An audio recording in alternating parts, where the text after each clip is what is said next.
Vou passar a palavra ao ministro Luiz Felipe, que vai agora nos brindar também com o debate aí, né, ministro, provocação em torno do tema da fala do professor Ricardo. Obrigada. Meu cumprimento a todos os presentes, já nesse final de seminário, vitorioso seminário, num momento muito oportuno, que traz à lume uma questão que efetivamente terá grandes proporções na sociedade brasileira. Eu cumprimento a doutora Gabriela, que teve a coragem de reunir esse elenco para poder debater o tema e preparar um início de uma estrada.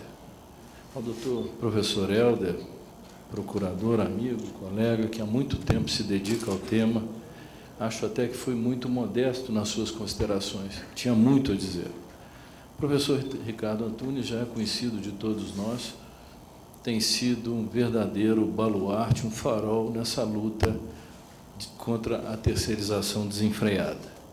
Mas eu vou divergir dos dois em poucas coisas. Do doutor Helder, porque eu não sou otimista. Esse é o primeiro ponto. Do professor Antunes, já disse a ele, quanto à terceirização dos juízes. Não, mas não é pelo fundamento que vocês estão pensando. É porque nós já somos terceirizados para que os advogados ganhem o seu dinheiro e nós já trabalhamos para eles. Mas vamos entrar agora seriamente no tema. Que tudo já foi dito sobre o aspecto jurídico, político, econômico, social, sobretudo pelos representantes dos sindicatos, juristas que já estiveram aqui, o sociólogo. O que me resta e que me deixa à vontade para dizer o que eu estou pensando sobre tudo isso nesse momento. Um pretensioso resumo do que tem acontecido, até porque uma das decisões do Tribunal Superior a respeito da terceirização, eu tive a oportunidade de ser o redator dessa decisão, que foi o caso dos eletricitários da CELC. Então, eu queria fazer um quadro, na verdade, para provocá-los, para deixar a reflexão. O que nós estamos discutindo aqui? Vou indagar para os senhores. Terceirização? Eu vou começar com um texto do professor Fábio Comparato e vou terminar com esse texto dele. E vou divergir e concordar, mais ou menos. Sabe o que nós estamos discutindo aqui para mim? Vou ler para os senhores. 4 séculos de trabalho escravo e de escravidão nesse país e os reflexos negativos na cultura brasileira. Desprezo geral das classes ricas pelo trabalho subordinado, em especial o trabalho físico. Prestígio das profissões liberais, consideradas ocupações próprias e exclusivas de classes superiores, o que levou o Brasil à consideração do doutorado acadêmico como título aristocrático. Preconceito racial. Os não brancos são considerados raças inferiores. Desprezo pelos pobres, o que leva à subserviência aos ricos, aos patrões e às autoridades. É isso que nós estamos discutindo.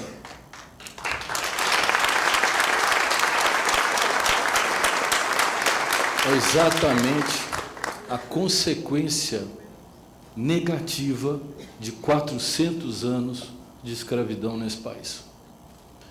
Toda a luta social empreitada na Europa e trazida para o Brasil e consolidada em uma norma de proteção aos trabalhadores está prestes a ruir.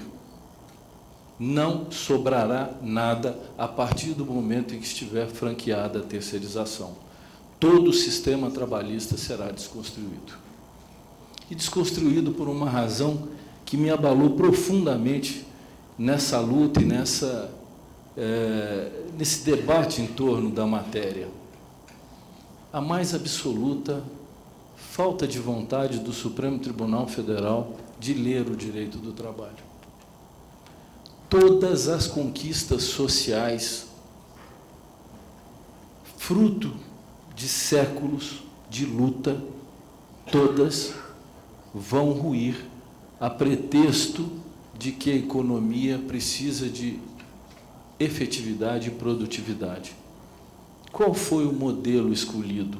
E é o argumento que é utilizado pelo setor econômico. Nós não temos como competir.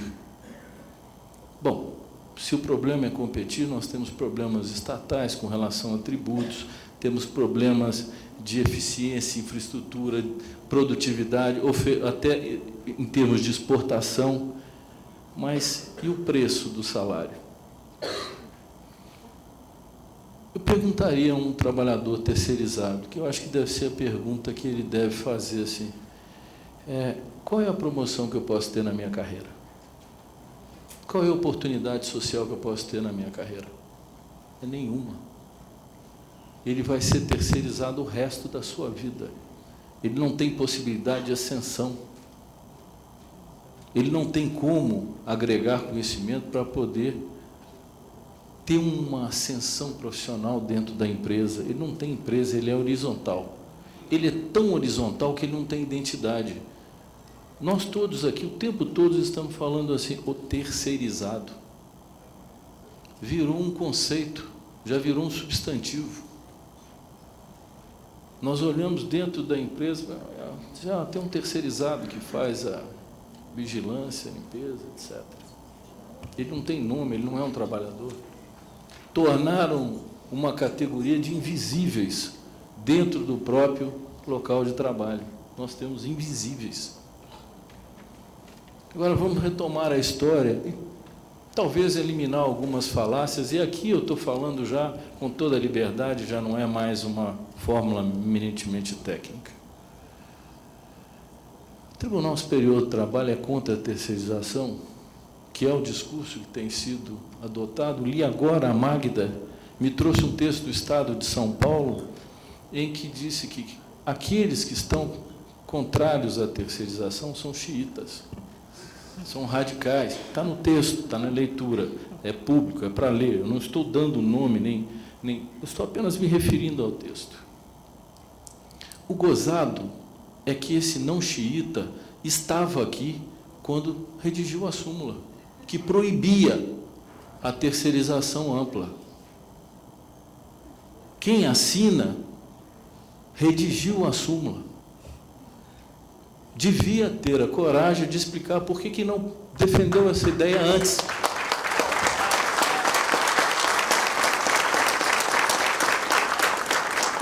Por que tudo mudou agora?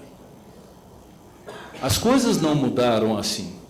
O que tem sido feito dentro do Tribunal Superior do Trabalho é, a partir de cada caso concreto, o exame da possibilidade da terceirização ou não, mas de forma nenhuma aceitando a terceirização da atividade fim. Outra mentira. Disseram que, inclusive, estão buscando a declaração de constitucionalidade do artigo 94 da Lei Geral de Telecomunicações e do artigo 25 da Lei de Permissão e Concessão de Serviço Público, que, na verdade, tem mesma redação e permite a terceirização das atividades essenciais, me disse a doutora Renata. Agora, o TST em nenhum momento disse que essas duas normas são inconstitucionais. Mas aí nós vamos voltar àquelas 4 observações que eu fiz. Por que ele não disse? Porque o leading case e a ratio descendente, ou seja, a fundamentação vinculante que foi adotada pelo Tribunal Superior do Trabalho, é no seguinte sentido. Aqui está a CLT que impede que o trabalhador seja mercantilizado. Por isso mesmo, estabeleceu os diplomas no seu artigo 2º, 3º, 9º e etc., para evitar a mercantilização.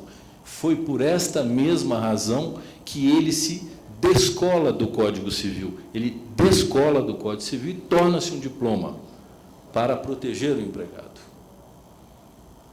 O que diz? Uma lei administrativa que cuida de concessão e permissão de serviço público e outra de telefonia, concessão de serviço de telefonia. São 2 leis administrativas. Havendo um conflito entre normas dentro do sistema jurídico, a primeira coisa que se perquire, que é o princípio cardeal, porque não há uma revogação expressa, é cuidar do exame da incompatibilidade entre as leis. As leis são incompatíveis? O TST disse o seguinte: não são. As duas leis estão vigendo simultaneamente, tanto que uma cuida da telefonia e da concessão e permissão, e a outra regula as relações de trabalho. Mas quando elas vão se tornar incompatíveis? Quando houver a fraude. Só nesse momento. E quando haverá a fraude? Quando eu violar o artigo 2º e o 3º e eu mercantilizar o prestador de serviço. Aí cessa a eficácia da lei administrativa e vige a CLT. Agora vamos voltar ao preconceito. Aí diz o seguinte: mas o TST está revogando a lei administrativa porque não permitiu a terceirização. O discurso é unilateral. O TST está revogando. Presta atenção. Nós estamos revogando porque não aceitamos a terceirização na atividade fim. E o contrário. Se eu aceitar, eu não estou revogando a CLT? Esse discurso não existe. Esse discurso não leva em consideração, porque para o Supremo Tribunal Federal, infelizmente, o trabalho não parece que dignifica o homem, pelo contrário. O Supremo Tribunal Federal, de forma magnífica, com a edição do Código Civil, fazendo valer o texto da Constituição Federal, estabeleceu a possibilidade da união estável de pessoas do mesmo gênero. Admitiu o aborto no caso de anencéfalo. Progrediu para rejeitar a algema. E vamos enumerando quando diz que o Supremo tem como viés o escopo de proteger o aspecto existencial em face do princípio da dignidade. Só tem um problema com o cidadão: se ele trabalhar,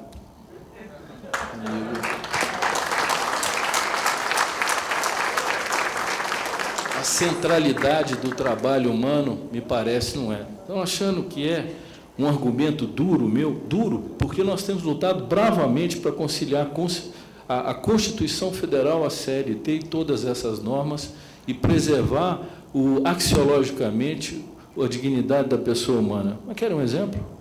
Vou dar um exemplo para vocês que a gente usa no dia a dia.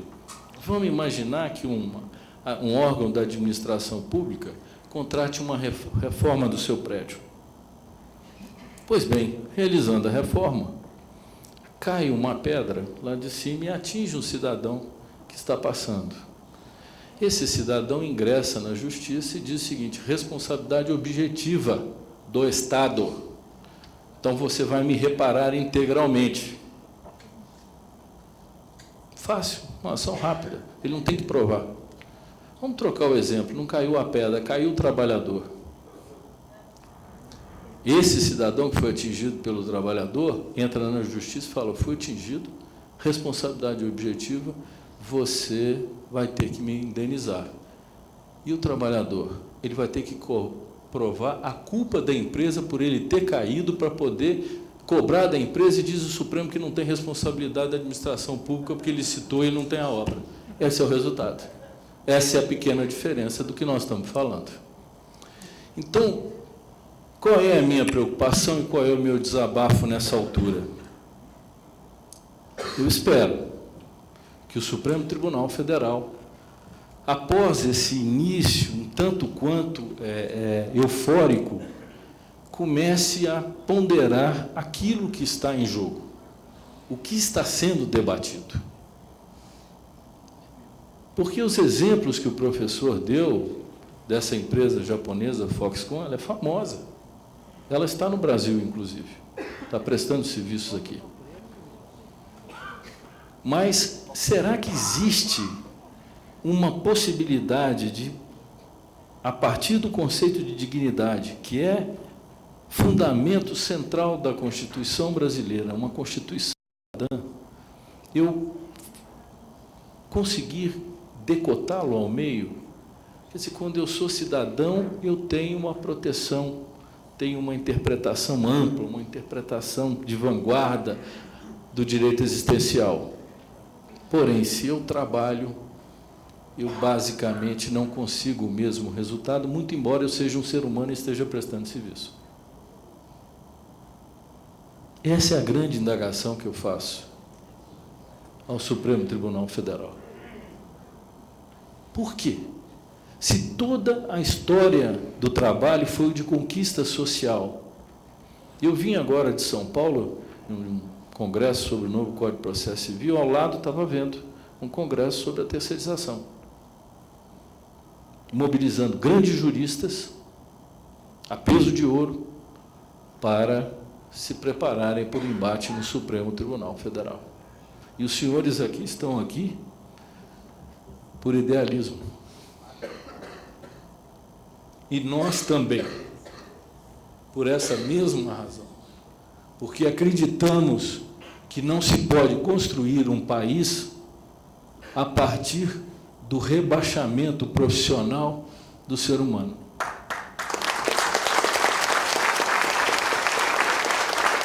No momento em que se faz uma opção, no meu caso, de ser juiz do trabalho, é justamente para acreditar que o direito social tem realmente uma relevância e uma importância muito grande para se ter o conceito de dignidade. Eu não acho que dignidade é só ser, é preciso ter. É preciso ter, e ter outras coisas, além da acepção de possuir. É ter possibilidade de acessos.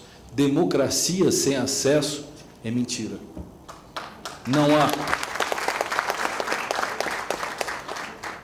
E nós, no Tribunal Superior, temos julgado permanentemente questões relativas à terceirização, de ruborizar quem quer que o valha. Há empresas de terceirização, recentemente, que fornecem desde os prestadores de serviço de asseio ou conservação até pilotos de avião. Aí eu pergunto para vocês, o jogo não deu certo no parlamento, levaram para o Supremo, judicializado eles estavam, porque o TST editou uma súmula, nós não podemos negar, o TST estava participando do processo, mas vem evoluindo passo a passo, com cuidado, para poder não permitir uma devassidão com relação à terceirização, passo a passo. Não conseguindo êxito no Congresso, na aprovação de uma legislação que era imprescindível por uma razão, porque todo mundo está focando a terceirização sob o prisma individual do trabalhador, mas tem uma virada de mesa, uma puxada de tapete que está por trás disso, que é muito pior. É quando eu destruo o direito coletivo e acabo com os sindicatos. Essa é a puxada de tapete. É preciso, então, que a lei diga como ficarão os sindicatos. E aí o debate tem que ser legislativo, não pode ser o judiciário. Se querem sentar à mesa de negociação com vários sindicatos em face da terceirização, sentem-se com todos de uma vez, não com um de cada vez, cada um mais fragilizado que o outro. Se eu não regular a questão da relação coletiva num processo de terceirização, eu destruo um princípio basilar do direito do trabalho. Então, o jogo é muito mais grave do que se imagina. Permitir que se resolva a terceirização sem regulamentar o direito coletivo, um abraço. Agora, qual é a tarefa que nos cabe nessa altura? Eu vi todas as anotações a respeito das manifestações. Me resta uma mais atrevida.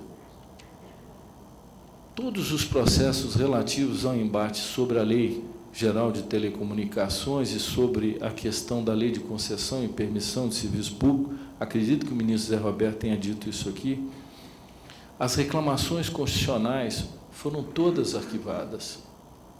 Todas estavam sendo arquivadas, a não ser uma, que aludia à possibilidade de reserva de plenário.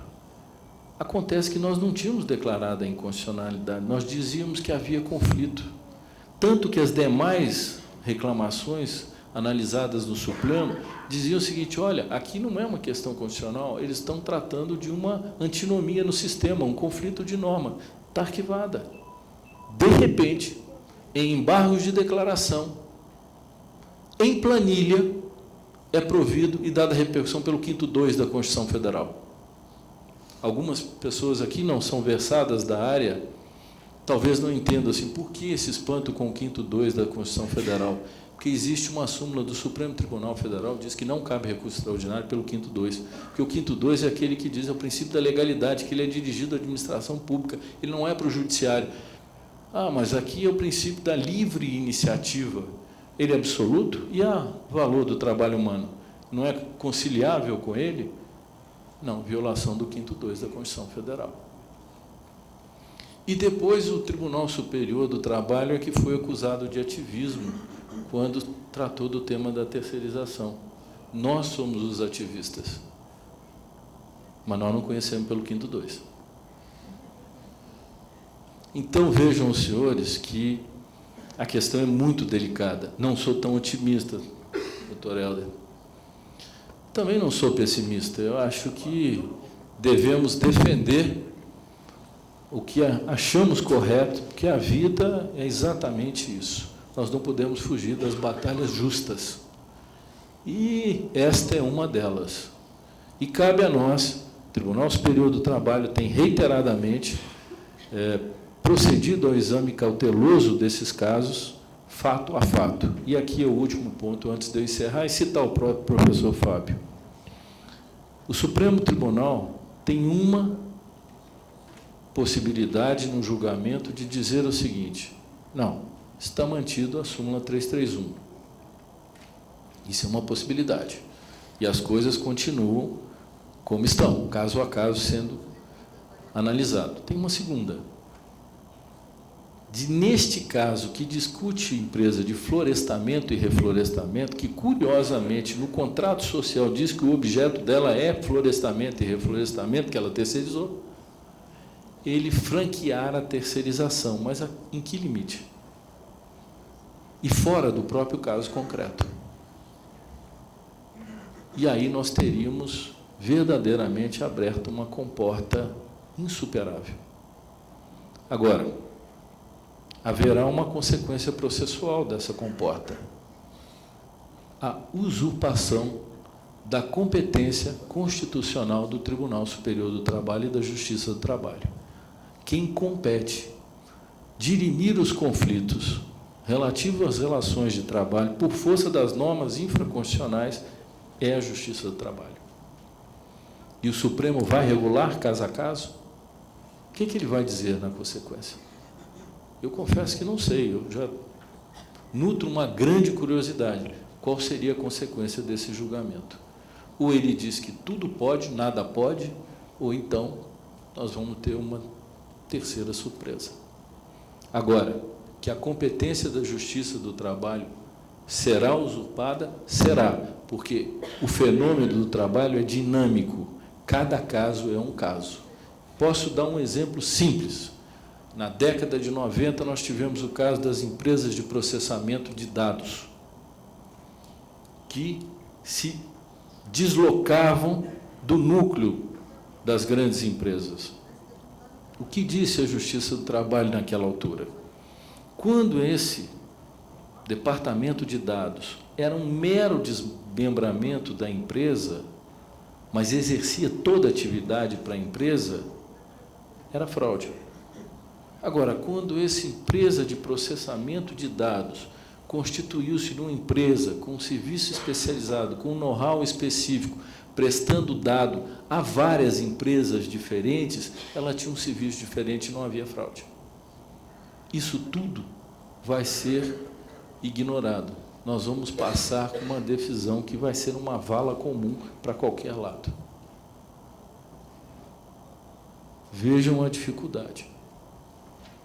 Como eu posso regular genericamente o fenômeno do trabalho? Só se eu disser, a terceirização está liberada. E aí, nós vamos ter que repensar totalmente o direito do trabalho. Totalmente. E aqui, fazendo essa deixa pessimista, que eu disse que era pessimista, eu vou ler um trecho otimista do professor Fábio Comparato. Eu comecei com ele e vou terminar com ele. Aqui ele está otimista, mas eu divido dele. E foi num artigo que ele escreveu para nós, numa obra, na revista do Tribunal, que era a conclusão de um trabalho do texto sobre, para não me furtar, proteção do trabalho assalariado no Brasil, professor Fábio Comparato. Isso no auge de sua maturidade intelectual. Ele disse o seguinte, vou pedir a paciência, já está acabando. Ele nasceu e desenvolveu-se, como assinalado, em estreita vinculação com o sistema capitalista, sob a forma de uma limitação ao poder empresarial, que sempre tendeu ao absolutismo. Acontece que o capitalismo não é apenas um sistema econômico, mas uma vera e própria civilização, isto é, uma forma de organização global da vida em sociedade. Essa civilização, a primeira e única de âmbito mundial em toda a história, já começa a dar sinais inequívocos de decadência e tende a ser superada a longo prazo por uma civilização humanista, na qual, entre outras características, o trabalho, em qualquer de suas dimensões, será efetivamente respeitado como inequívoca manifestação da dignidade humana. Em tais condições, a organização empresarial do futuro já não será dominada pelo capital, mas assumirá feições comunitárias, passando a empresa privada a pertencer em comum a todos os seus colaboradores, e a empresa pública a ser diretamente controlada pelos representantes do povo soberano. É em vista desse porvir que devemos todos atuar de modo consciente e coordenado. Chegamos, assim, à conclusão paradoxal de que o futuro do direito do trabalho aponta indiscutivelmente para o seu desaparecimento. Vejam, senhores, a razão pela qual o professor Conder entende que o direito do trabalho desaparecerá. Agora eu digo para os senhores, finalizando, se for por esse motivo, podem terminar com ele hoje.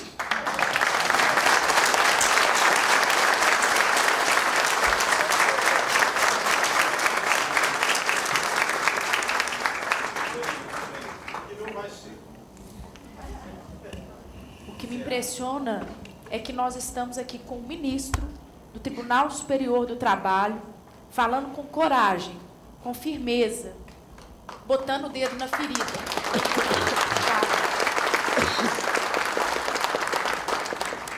Queria passar a palavra muito brevemente para o professor Ricardo Antunes, que vai...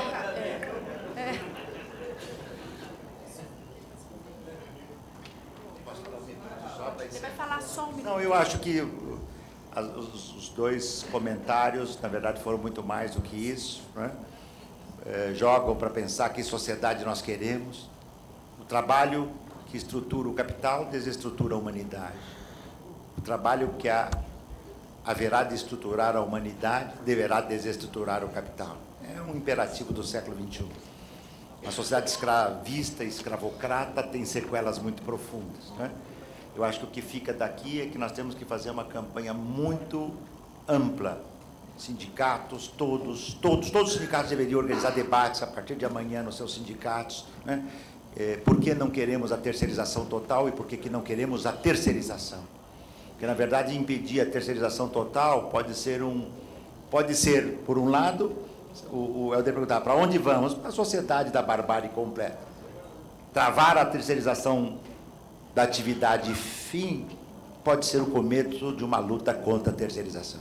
E repor o sentido do trabalho é uma forma de repor, como fulcro da questão, o debate de que sociedade nós queremos no século XXI. Como ninguém sabe para onde vai o mundo, todas as janelas estão abertas, né? É a hora da gente também olhar para as nossas janelas. Eu estou muito feliz de estar aqui, agradeço.